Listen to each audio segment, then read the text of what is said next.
For some, kayaking is a leisure activity that they engage in on a regular basis. After breaking down the occupation of kayaking, there are many movements that have to occur in order to successfully complete this occupation. First, we have the stance phase. Here, we can see that Lily is in a balanced and comfortable position and she is ready to begin kayaking. Now, Lily is in the preparatory phase. Her muscles are ready and prepared to generate movement and force. This is the movement phase.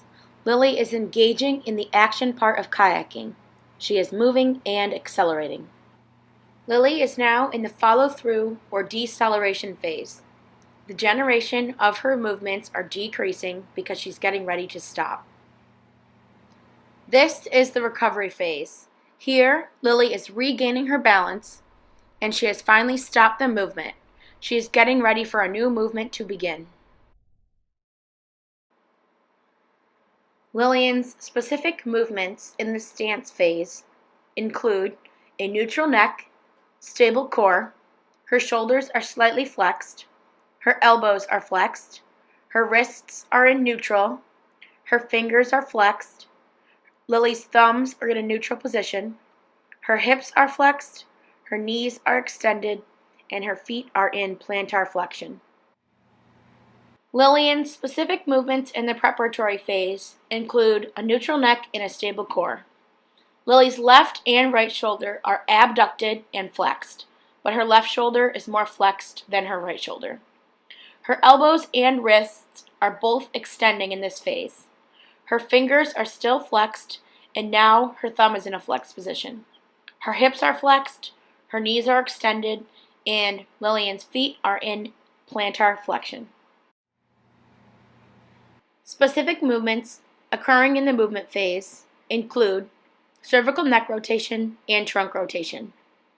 Lily's left shoulder is flexed and internally rotated.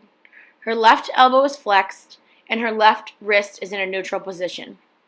Her left fingers are slightly flexed as well.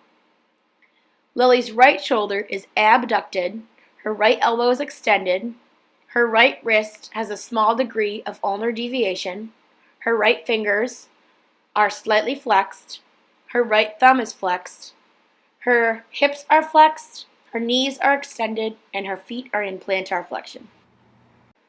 Specific movements occurring during the follow-through phase include a neutral neck and trunk rotation. Lily's left shoulder is flexed and internally rotated. Her left elbow is flexed, her left wrist is in a neutral position, her left fingers and thumb are flexed as well.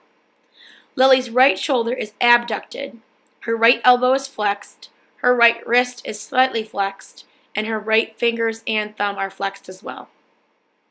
Lily's hips are flexed, her knees are extended, and her feet are in plantar flexion.